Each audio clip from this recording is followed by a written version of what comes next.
मुझे आज ही ये ब्लाउज सिल के तैयार करना है क्योंकि कस्टमर को देने की डेट आज ही है। अरे ये क्या, बहुत दिनों बाद अब ननद जी का फोन आ रहा है। हेलो भाभी, कैसी हैं आप? मैं तो ठीक हूँ दीदी, आप बताइए आप कैसी हैं? और आज बड़े दिनों बाद फोन किया आपने। भाभी मैंने तो सोचा कि आप तो मुझे फोन करेंगे नहीं, मैं ही आपको फोन कर लेती हूँ। वैसे भाभी मैं आपको ये बताने के लिए फोन की हूँ कि कल मैं मायके आ रही हूँ, तो भाभी मेरे हिसाब से घर में सारी तैयारी कर लेना। और हाँ भाभी, इस बार जब मैं आऊंगी तो मुझे खाने में घास फूस की सब्जी मत खिला देना, मेरे लिए पनीर, चॉप, रायता, इन सब की व्यवस्था कर लेना। ठीक है दीदी। अच्छा ठीक है भाभी, मैं फोन रखती हूँ क्योंकि मेरे जिम का टाइम हो रहा है। अरे क्या हुआ कविता, किसका फोन था? अरे जी, सोनिया दीदी का फोन था, वो कल यहाँ आ रही है।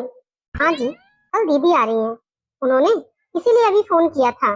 रिया बेटा, तुम्हारी बुआ कल सुबह ही आ जाएंगे, तो तुम एक काम करो, घर की साफ सफाई कर दो अच्छे से। और हाँ, जो सारा सामान है उसे भी तुम तरीके से लगा दो, क्योंकि कल तुम्हारी बुआ आएंगी तो उन्हें ये सब अच्छा नहीं लगेगा। क्योंकि बेटा उनका रहन सहन हमसे बहुत ऊंचा है। हाँ, जब बुआ का रहन सहन हमसे ऊंचा है तो फिर भला वो यहाँ क्यों आ रही है? अपनी अमीरी का घमंड दिखाने के लिए? माँ, मुझे बिल्कुल भी नहीं पसंद है कि बुआ हमारे घर आए, क्योंकि मम्मी जब भी वो आती हैं बस हर एक चीज में कमियां ही निकालती हैं। मम्मी वो तो हमारी बुराई हमारे मुंह पे ही कर देती हैं, और आप हमेशा शांत रहती हो, उन्हें कभी पलट के जवाब भी नहीं देती हो। मम्मी इसीलिए तो बुआ का इतना मन बड़ा हुआ है, अभी तो उनके मुंह में जो कुछ भी आता है वो हम लोग को बोल देती है। अरे रिया, ऐसा नहीं बोलते हैं, आखिर वो तुम्हारी बुआ है। कविता, रिया कुछ गलत नहीं बोल रही है। जब से मेरी बहन की शादी अमीर घर में हुई है तब से तो उसका व्यवहार ही बदल गया है। जबकि वो बचपन से इसी घर में पली बढ़ी है, उसके बाद भी उसको अब ये घर खराब लगने लगा है। अच्छा छोड़िए भी, आप भी क्या पुरानी बातें लेकर बैठ गए, अभी इन बातों का समय नहीं है। अब दीदी ने फोन किया है, वो यहाँ आने वाली है, तो वो कल ही सुबह आ जाएंगी, तो आप जल्दी से मार्केट जाइए और जो जरूरी सामान है उसे ले आइए। और हाँ, पनीर लाना मत भूलिएगा, क्योंकि सोनिया दीदी को पनीर बहुत पसंद है। अगले दिन, अरे दीदी आइए, कितने दिनों बाद आज आप आई हैं। चलिए दीदी अंदर चलिए। भाभी ले लीजिए, मैं आप सबके लिए ये कीमती उपहार लेके आई हूँ। भाभी थोड़ा ध्यान से पकड़ना, बहुत महंगे हैं ना, कहीं खराब ना हो जाए। और भाभी ये रिया, अभी तो इसकी उम्र ही क्या है, पर ये अभी से ही सूट सलवार पहने रहती है। अरे इसको बोलो कि थोड़ा स्टाइलिश बने, मेरी तरह जीन्स टॉप पहने। हुआ मुझे सूट पहनना पसंद है, बस इसीलिए मैं सूट पहनती हूँ। और भाभी आपकी भी शादी के कितने साल हो गए, लेकिन आपका भी पहनावा आज तक नहीं बदला। भाभी अपने अंदर थोड़ा बदलाव लाइए, आप भी थोड़ा मॉडर्न बनिए। दीदी मुझे सिंपल कपड़े पहनना और सिंपल रहना ज्यादा पसंद है। पसंद की बात नहीं है भाभी, थोड़ा स्टैंडर्ड भी होना चाहिए, आखिर आप मेरी भाभी हैं। सोनिया, तेरी भाभी जैसी भी है अच्छी है वो, मुझे वो इसी तरह पसंद है। और तू चल के बैठ, या खड़े खड़े ही सारी बातें कर लेगी यहीं पर दरवाजे पर ही। अरे भैया, आप तो मेरी बातों का बुरा मान गए। चलिए चलिए भैया, चल के बैठते हैं। भैया बेटा, बुआ के लिए चाय नाश्ता तो ले आओ। ठीक है मम्मी, अभी लाई। और बताइए दीदी, आपके ससुराल में सब ठीक ठाक तो है ना? हाँ भाभी, मेरे ससुराल में सब ठीक ठाक है। परेशानियां तो गरीबों के घर में होती है। अब जब हमारे घर में इतना पैसा है तो फिर भला हमारे परिवार को क्या परेशानी होगी। लेकिन आप लोग को देख के तो लग रहा है कि आप लोग के हालात ज्यादा ठीक नहीं है। नहीं दीदी, हम लोगों को कोई दिक्कत परेशानी नहीं है, हम लोग अपनी दुनिया में बहुत खुश हैं। बेशक हमारे पास ज्यादा पैसा नहीं है, लेकिन हमारे पास जितना पैसा है हम उसमें बहुत खुश हैं। दीदी लीजिए चाय और नाश्ता कीजिए, ये सारा नाश्ता मैंने आपके लिए खुद अपने हाथों से बनाया है। अरे भाभी ये क्या, आप लोग अभी भी चाय ही पीते हैं? क्यों दीदी, आपने चाय पीना छोड़ दिया है क्या? हाँ भाभी, अब मैं चाय नहीं पीती हूँ, अब मैं कॉफी पीती हूँ। मेरे घर पर तो कॉफी की मशीन है, कॉफी बनाने का भी कोई झंझट नहीं है। ये चाय देखकर तो मुझे ऐसा महसूस हो रहा है कि मैं पुराने जमाने में आ गई हूँ। सोनिया, अगर तुझे चाय नहीं पीनी है तो मत पी, पर तेरी भतीजी ने बड़े प्यार से इसको बनाया है। अरे भैया, आप तो लग रहा है बुरा मान गए मेरी बात का। अरे भैया, मैं तो ये मजाक कर रही थी। भैया, तेरी बुआ को चाय नहीं पसंद है तो तू जा, इनके लिए एक कप कॉफी बना के ले आ। ठीक है माँ। अरे भाभी छोड़िए, कोई बात नहीं, मैं इसी चाय को पी लूंगी। नहीं नहीं दीदी, जब आप चाय नहीं पीती हैं तो फिर भला चाय क्यों पिएंगी? मैं अभी आपके लिए कॉफी बनवा रही हूँ रिया से। ये बुआ के तो नखरे ही अलग है। अरे अगर इनको चाय नहीं पीनी थी, कॉफी पीनी थी, तो फोन पर ही बता देती, जैसे और सारे खाने पीने का आइटम बता रही थी। मैं इनके लिए कॉफी बना देती रात को। अरे दीदी, खाना खाइए, नहीं तो खाना ठंडा हो जाएगा। अरे भाभी, ये क्या, खाने में बस एक ही सब्जी है और साथ में बस रायता, बस इतना ही भाभी। अरे दीदी, आपको कुछ और चाहिए था क्या? मुझे तो लगा कि इतना काफी है, रायता और पनीर की सब्जी, साथ में सलाद और रोटी। अरे भाभी, हमारे यहाँ तो शाम का खाना भी एक छोटी पार्टी की तरह हो जाता है। 4-5 प्रकार की सब्जी बनती है हमारे घर में तो, और रोटी, पराठे, चावल, दाल, ये सब तो अलग से बनता है। और सलाद में हम लोग सिर्फ खीरा नहीं खाते हैं, चुकंदर, गाजर, सब कुछ खाते हैं। भाभी, मैं समझ सकती हूँ कि भैया की आमदनी ज्यादा नहीं है, कोई बात नहीं, मैं इसी खाने में मैनेज कर लूंगी। सोनिया, वैसे कम या ज्यादा होना कोई शर्म की बात नहीं है। हमारे पास जो है हम तुम्हें इज्जत से खिला रहे हैं, ये तुम्हारे लिए काफी होना चाहिए। भैया, मैंने कुछ गलत नहीं कहा, जो सच है वही कहा, पर आपको तो लगता है बुरा लग गया। अरे दीदी, अब आप खाना खाइए, बेकार की बातों में मत पड़िए। ठीक है भाभी। कुछ देर बाद। अरे भाभी, ये क्या, कितनी देर से लाइट गई है, अभी तक लाइट आई नहीं, कितनी गर्मी लग रही है। बस भाभी, आपके घर में कोई सुख सुविधा नहीं है, इसीलिए मुझे मायके आने से डर लगता है। भाभी, अगर इन्वर्टर होता तो कितना अच्छा रहता। एक तो आपके घर में एसी नहीं है, कूलर से ही मैं काम चला रही थी, लेकिन उसमें भी लाइट चली गई। पता नहीं आप लोग कैसे गर्मी में सोते हैं, मुझे तो समझ में ही नहीं आ रहा है। भाभी, मैं तो बिना एसी के सो ही नहीं पाती हूँ। दीदी, हमें ऐसे माहौल में रहने की आदत पड़ चुकी है, इसलिए दीदी जब लाइट जाती है तो हम लोग को कोई इतना फर्क नहीं पड़ता, और जब कभी रात भर लाइट नहीं आती है तो हम लोग छत पर सो जाते हैं नेचुरल एसी में। भाभी, अब मेरा घर तो रिहायशी इलाके में है, वहाँ तो कभी भी लाइट की प्रॉब्लम ही नहीं होती है, और ना ही कभी लाइट जाती है वहाँ पर। ये बुआ भी ना जब से आई है बस अपने घर की तारीफ और हमारे घर की बुराई करने में ही लगी है। पता नहीं ये बुआ यहाँ आती ही क्यों है, जब यहाँ इतनी परेशानियां हैं तो। अरे ये क्या, भाभी के पास तो कितनी कम साड़ियां हैं, पता नहीं भाभी इतने कम कपड़ों में कैसे मैनेज करती हैं।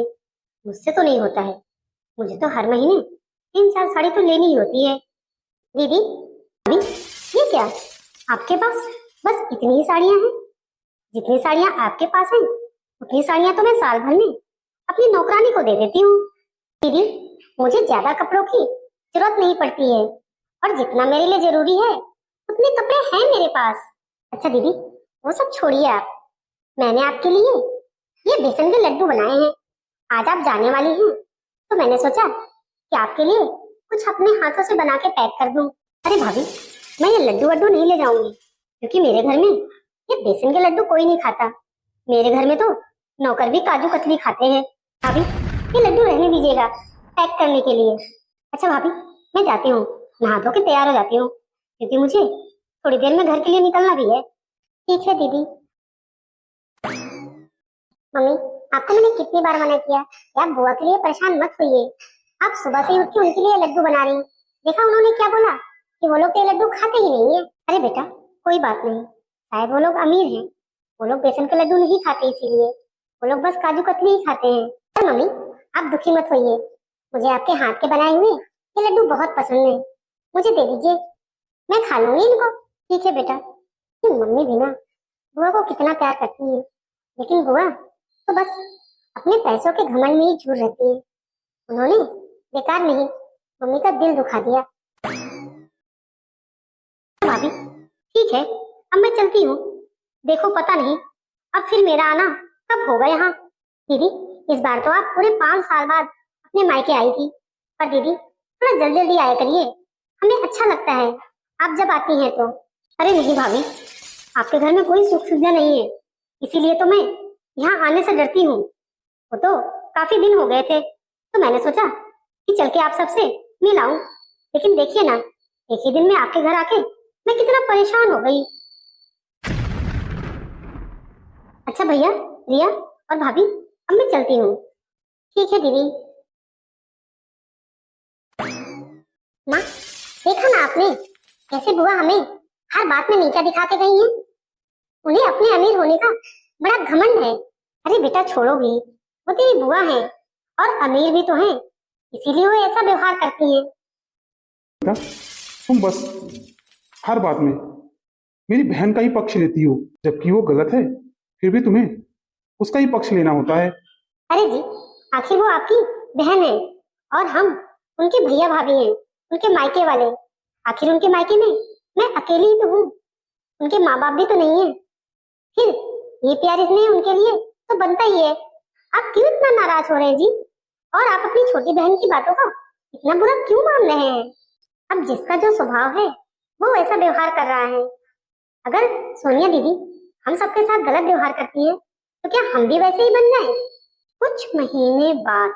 हेलो भाभी, एक खुशखबरी है। दीदी कहीं नए घर की खुशखबरी तो नहीं है? अरे हाँ भाभी, वही खुशखबरी है। पर भाभी मेरे बोलने से पहले ही आप मेरी हर बात कैसे समझ जाती हैं? अरे दीदी आखिर आप मेरी ननद थोड़ी ना, छोटी बहन है, बस इसीलिए मुझे सब पता चल जाता है आपके बोलने से पहले। खैर भाभी ये सब छोड़िए, जो मेरा नया बंगला बन रहा था ना वो अब तैयार हो गया है। हम जल्दी ही नए घर में शिफ्ट हो जाएंगे। भाभी 1 हफ्ते बाद नए घर की गृह प्रवेश की पूजा है। आप और भैया और रिया सबको आना है।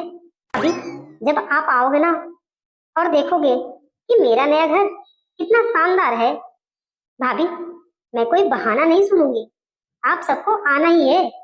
आप भैया से बोल देना कि मैंने आप सबको बुलाया है। और भाभी आप सबको ना 2 दिन पहले ही आना है, समझिए आप। आखिर आप मेरी भाभी हैं तो आपकी भी कुछ जिम्मेदारियां बनती हैं मेरे घर के प्रति। अरे अरे दीदी आप चिंता मत करिए, हम आ जाएंगे। ठीक है भाभी, मैं फोन रखती हूँ, मेरे पास बहुत सारे काम हैं, अभी मुझे शॉपिंग पे भी जाना है। अरे किसका फोन था? बहुत खुश दिखाई दे रही हो। और किसको बोल रही थी कि हम सब आ जाएंगे? अरे जी आपकी बहन सोनिया दीदी का फोन था। उनका नया घर बन के तैयार हो गया है, उसी की गृह प्रवेश की पूजा के लिए इनवाइट किया है हम सबको दीदी ने। और दीदी ने बोला है कि हम लोग को पूजा से 2 दिन पहले ही आना है। गृह प्रवेश में हमें 2 दिन पहले क्यों बुलाया है? घर का काम संभालने के लिए? जब से सोनिया की शादी उस बड़े घर में हो गई है तब से हमारे और सोनिया के बीच में जमीन आसमान का फर्क हो गया है। ये तो तुम जानती हो ना, कहाँ हमारा ये 2 कमरों का घर और कहाँ सोनिया का वो आलीशान बंगला।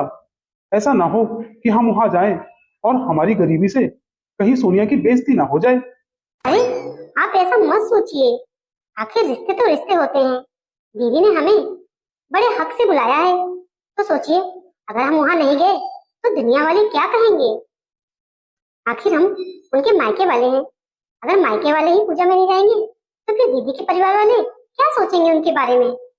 अगर हम नहीं जाते हैं वहां तो दीदी की बड़ी बेइज्जती होगी। लोग तो यही कहेंगे ना कि एक ही भैया भाभी हैं, वो भी नहीं आए पूजा में। अब दीदी का व्यवहार चाहे जैसा भी हो, पर हम दीदी की समाज में बेइज्जती तो नहीं करा सकते हैं ना। अच्छा ठीक है कविता, मैं चलने के लिए तैयार हूँ, लेकिन अगर हाँ उसने हमारी वहां बेइज्जती की ना तो फिर मैं बर्दाश्त नहीं कर पाऊंगा। अगर आज उसने हमारी वहां बेइज्जती की तो मैं हमेशा के लिए उससे अपने रिश्ते तोड़ लूंगा। आखिर मैं कब तक अपनी और अपने परिवार की बेइज्जती होते देख सकता हूँ सोनिया के हाथों।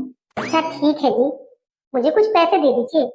अब हम उनके घर जाएंगे तो खाली हाथ तो नहीं जाएंगे ना, दीदी के लिए और उनके परिवार के लिए कुछ उपहार ले लेते हैं। बेटा, तुम चाहे जो भी उपहार ले लो, वो तो तुम्हारे उपहारों को छुएगी भी नहीं, क्योंकि वो तो पैसे के घमंड में चूर है। उसे तुम्हारा प्यार कहाँ दिखाई देता है। माँ, मुझे भी बुआ का व्यवहार बिल्कुल भी पसंद नहीं आता है। वो हमें तभी याद करती हैं जब उन्हें हमसे कोई काम होता है। देखना माँ, जब हम वहाँ जाएंगे तो बस वो हमसे काम ही करवाएंगी। बस इसीलिए तो हमें 2 दिन पहले ही अपने घर बुला रही है। बुआ चुप करो, बड़ों के बारे में ऐसा नहीं बोलते हैं। और हाँ, बुआ के घर चलने की तैयारी कर लो। अगर तुम्हारे पास अच्छे और नए कपड़े नहीं है तुम 1-2 जोड़ी नए कपड़े ले लेना। ठीक है मम्मी। दीदी के घर जाने की तैयारी तो मैंने कर ली है और इन दोनों को भी मैंने चलने के लिए तैयार कर लिया है। लेकिन डर तो मुझे भी लग रहा है दीदी के व्यवहार से, कहीं वो सबके सामने हमें हमारी गरीबी का मजाक ना बना दे। लेकिन अब जो भी हो, समाज के डर से हमें दीदी के घर तो जाना ही होगा। 1 हफ्ते बाद।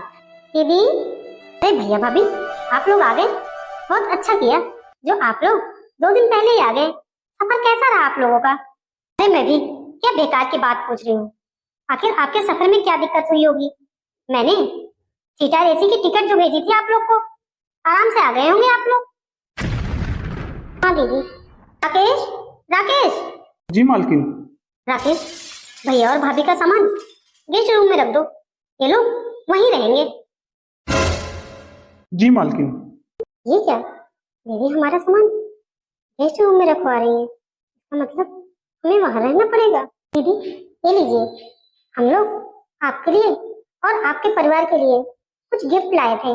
भाभी, ये गिफ्ट शिफ्ट लाने की क्या जरूरत थी? राकेश, भाभी जो ये सारे पैकेट लाई हैं, इसको ले जाकर स्टोर रूम में रख देना। ठीक है मालकिन। भाभी, आप जल्दी से फ्रेश होकर आ जाइए और पूजा का जो भी सामान लाना है आप बाजार जाके ले आइए। ठीक है दीदी। मम्मी, आप देख रही है ना बुआ का कितना बड़ा घर है, उसके बाद भी भाभी ने हमारा सामान गेस्ट रूम में रखवाया है। हमें वहीं रहना है। अरे रिया, तुम छोटी छोटी बातों पर परेशान मत हो। आखिर हम इस घर के लिए मेहमान है ना, तो हम गेस्ट रूम में ही तो रहेंगे। मम्मी, आपको तो बुआ की कोई कमी दिखाई नहीं देती। देखा ना माँ आपने, बुआ के घर नौकर हैं, वो उनसे भी तो पूजा का सामान मंगा सकती हैं, लेकिन नहीं, उन्हें बस आपकी बेइज्जती करनी है। अरे रिया, छोड़ो भी ना तुम ये सब। चलो अब हम चल के फ्रेश हो जाते हैं। आखिर हम 2 दिन पहले आए हैं तो ननद जी के कामों में हाथ बटा देंगे, उसमें क्या बुराई है? आखिर हम उनके परिवार वाले हैं, मायके वाले हैं।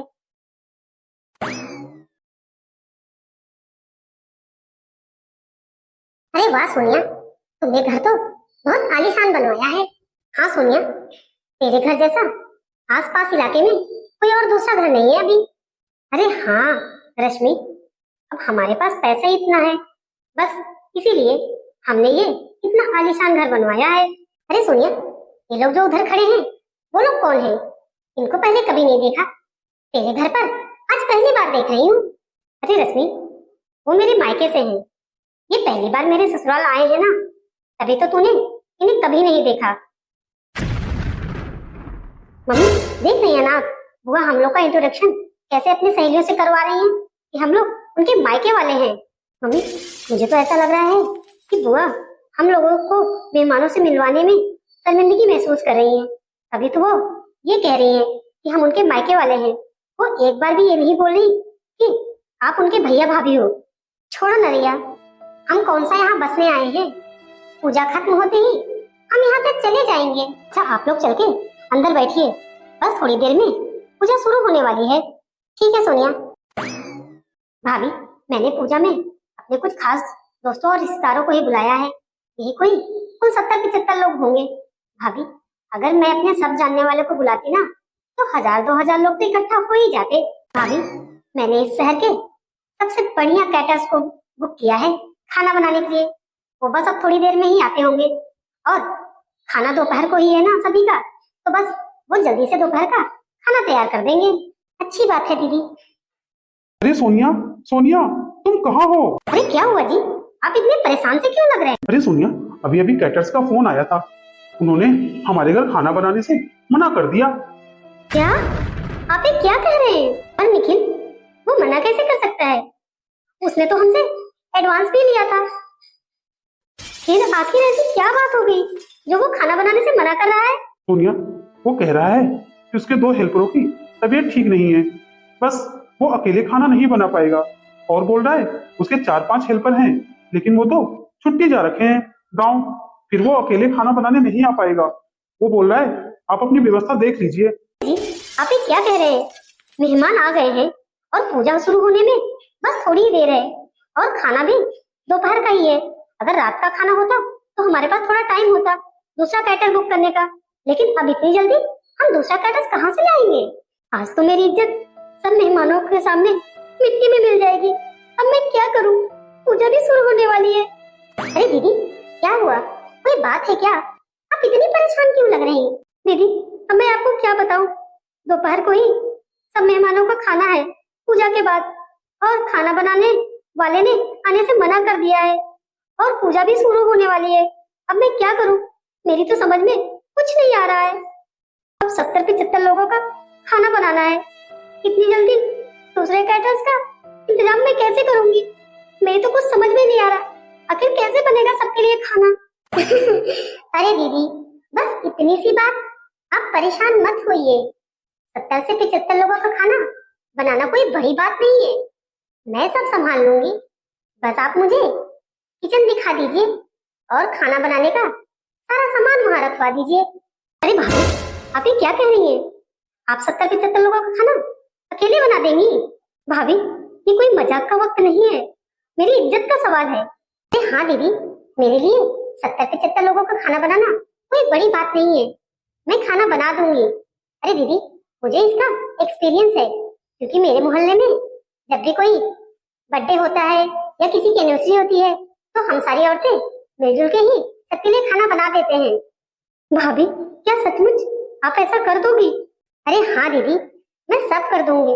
बस दीदी, मुझे 2 हेल्पर की जरूरत पड़ेगी, तो आप मेरे लिए 2 औरतों का इंतजाम कर दीजिए जो मेरे साथ सब्जी उब्जी काटने में मदद कर देंगी। भाभी, आप सच कह रही है ना? आप अकेले 70-75 लोगों का खाना बना देंगी ना? अरे हाँ दीदी, अब आप जाइए, पूजा में बैठिए, बाकी सब मैं संभाल लूंगी। ठीक है भाभी, आपने तो मेरी बहुत बड़ी मुश्किल हल कर दी। भाभी, आप किचन में पहुंचिए, मैं 2 औरतों को भेजती हूँ आपके पास जो आपकी खाना बनाने में मदद करेंगी। ठीक है दीदी। शाम को। भाभी, आज आपकी वजह से मेरे गृह प्रवेश की पूजा अच्छे से संपन्न हो गई। भाभी, आपने तो खाना इतना अच्छा बनाया था ना कि सभी मुझसे बार बार यही पूछ रहे थे कि आखिर तुमने किस कैटर्स को बुक किया है जो इतना अच्छा खाना बनाया है। भाभी, खाना आपने बहुत ही अच्छा बनाया था। भाभी, मैं आपको जितना धन्यवाद दूं वो मेरे लिए कम ही है, क्योंकि भाभी आज इस मुश्किल घड़ी से आपने हम लोग को निकाला है, नहीं तो पता नहीं हमारी कितनी बेइज्जती होती। भाभी, मुझे माफ कर दीजिए, मैं पैसे की चकाचौंध में इतनी अंधी हो गई थी कि मुझे हीरे और कांच का फर्क ही नजर नहीं आ रहा था। भैया भाभी, मैंने आप लोग को सिर्फ घर के काम करने के लिए ही बुलाया था, मैंने आप लोग को वो सम्मान कभी नहीं दिया जिसकी आप हकदार थी।